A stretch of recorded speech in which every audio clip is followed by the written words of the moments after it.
Bismillahirrahmanirrahim. Assalamualaikum warahmatullahi wabarakatuh. Selamat pagi anak-anak. Mengingat adanya COVID-19, pembelajaran dilakukan dengan daring. Tentunya Ibu harap kalian semua sehat. Sebelum memasuki materi, Ibu akan perkenalan terlebih dahulu.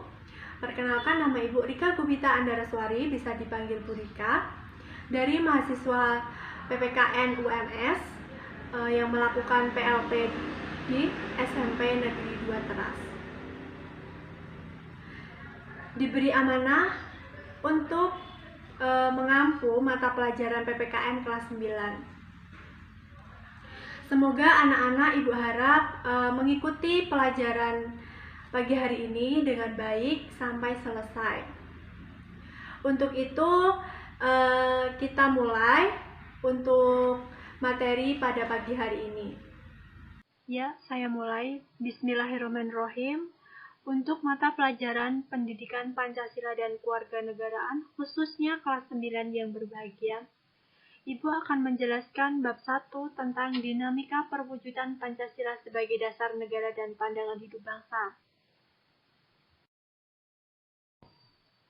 Untuk bagian A, hakikat Pancasila. Hakikat Pancasila sendiri ada 3. Yang pertama, hakikat Pancasila sebagai pandangan hidup. Pancasila sebagai pegangan hidup, pedoman hidup, petunjuk arah bagi semua kegiatan hidup dan kehidupan bangsa Indonesia dalam berbagai aspek kehidupan.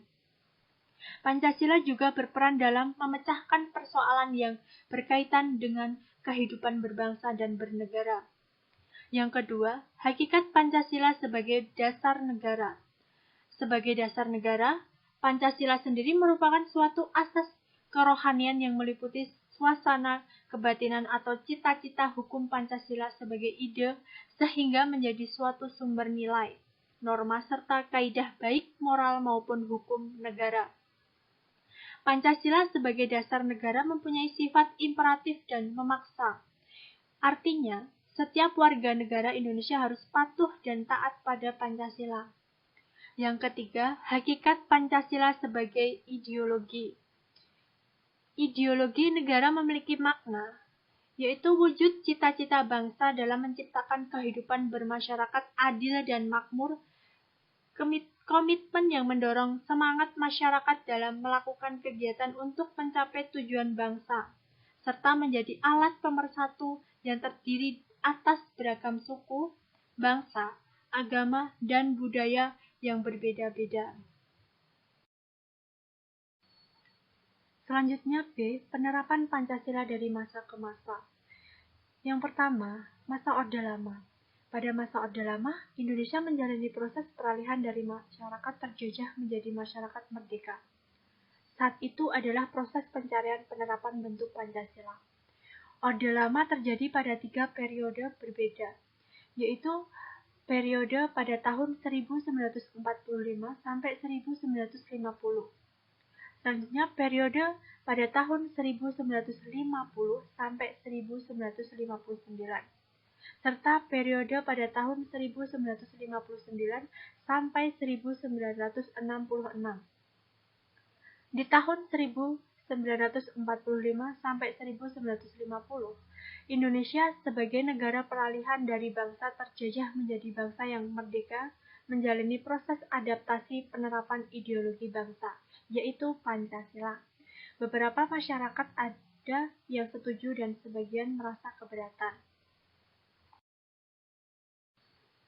Kemudian di tahun 1950 sampai 1959, sistem demokrasi berhasil diterapkan melalui pemilu 1955 yang dilakukan untuk memilih anggota konstituante.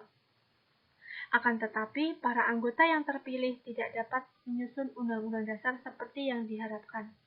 Sehingga pada tanggal 5 Juli 1959, Presiden Soekarno mengeluarkan Dekret Presiden 1959 untuk membubarkan konstituante dan membatalkan Undang-Undang Dasar sementara 1950 menjadi Undang-Undang Dasar 1945.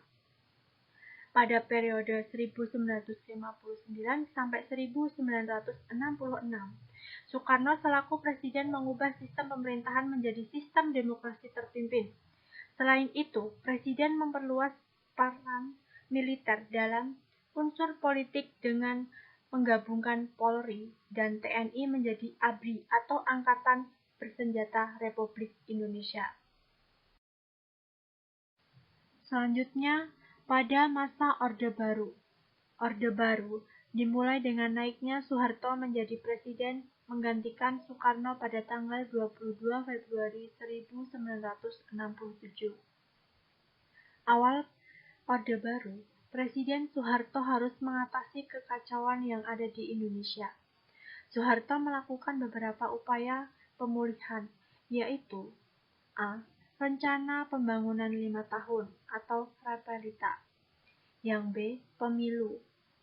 C. Pembinaan pendidikan pelaksanaan pedoman penghayatan dan pengalaman Pancasila. D. Pemerataan pembangunan. Akhirnya pada tanggal 21 Mei 1998, Soeharto mengundurkan diri dari jabatannya setelah menjabat menjadi presiden selama 30 tahun. Dengan demikian, berakhir pula masa Orde Baru. Selanjutnya pada masa reformasi, tahun 1998 sampai sekarang. Era reformasi dimulai dengan pergantian presiden dari Soeharto ke B.J. Habibie, yang mulanya berperan sebagai wakil presiden. Kepemimpinan tersebut dimanfaatkan untuk mereformasi segala tatanan pemerintahan terdahulu. Langkah-langkah yang diambil oleh Habibie yaitu A. Membentuk Kabinet Reformasi pada tanggal 22 Mei 1998. B. Memperbaiki sistem ekonomi dengan menaikkan nilai tukar rupiah dan rekonstruksi perekonomian nasional.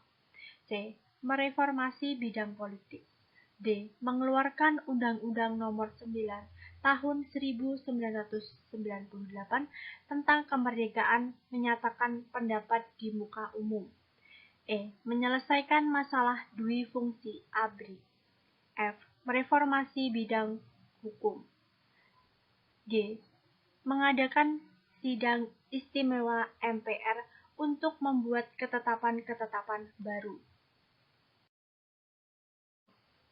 Untuk bagian yang C, dinamika nilai-nilai Pancasila sesuai dengan perkembangan zaman. Ada dua, yang pertama Pancasila sebagai ideologi terbuka, yaitu memiliki makna bahwa Pancasila memiliki nilai-nilai dasar yang tetap dan tidak bisa berubah. Nilai-nilai dasar ini diwujudkan dalam instrumental dan nilai praktis yang disesuaikan dengan perkembangan masyarakat. Yang kedua, kedudukan Pancasila sebagai ideologi terbuka. Pancasila telah mampu membuktikan selalu menjadi dasar negara dan ideologi nasional bangsa Indonesia. Untuk selanjutnya, D. Perwujudan nilai-nilai Pancasila dalam berbagai kehidupan. Ada 4. Yang pertama, perwujudan nilai-nilai Pancasila dalam bidang politik dan hukum. Ibu mengambil contoh dari gambar ini, itu kan ada pemilihan ketua OSIS. Nah, dari situlah Ibu akan menjelaskan bahwasanya pembangunan dalam bidang hukum diarahkan pada terciptanya sistem hukum nasional yang berdasarkan Pancasila. Seperti itu, hukum nasional harus bersumber pada nilai-nilai Pancasila sebagai sumber dari segala sumber hukum. Peraturan perundang-undangan yang berlaku tidak boleh bertentangan dengan nilai-nilai Pancasila yang dapat disusun berdasarkan norma sosial yang berlaku dalam masyarakat Indonesia maupun dari luar, namun tetap sesuai dengan nilai-nilai Pancasila. Seperti itu. Selanjutnya, perwujudan nilai-nilai Pancasila dalam bidang ekonomi. Ibu mengambil contoh seperti gambar tersebut, koperasi sebagai soko guru perekonomian berdasarkan pada Pancasila. Ibu jelaskan bahwasanya berbagai wujud sistem ekonomi, baik yang sudah ada dalam masyarakat Indonesia maupun sebagai bentuk pengaruh asing, dapat dikembangkan selama sesuai dengan nilai-nilai Pancasila. Dalam masyarakat saat ini sudah dikenal adanya bank, mal, bursa saham, perusahaan, dan sebagainya.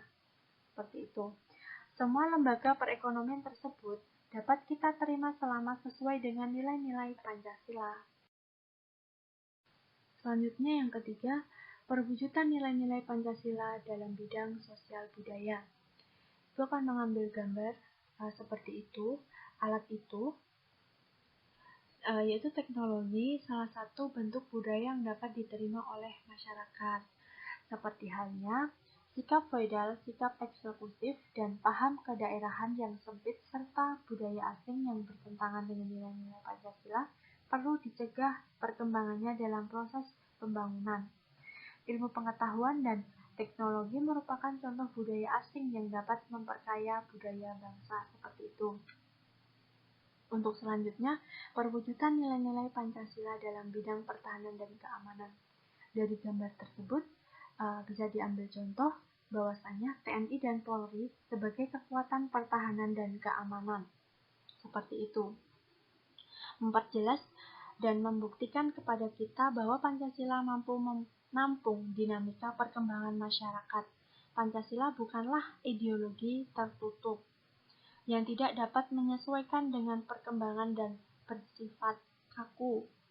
Keterbukaan Pancasila sebagai ideologi merupakan salah satu keunggulan Pancasila sehingga tetap dipertahankan oleh bangsa Indonesia.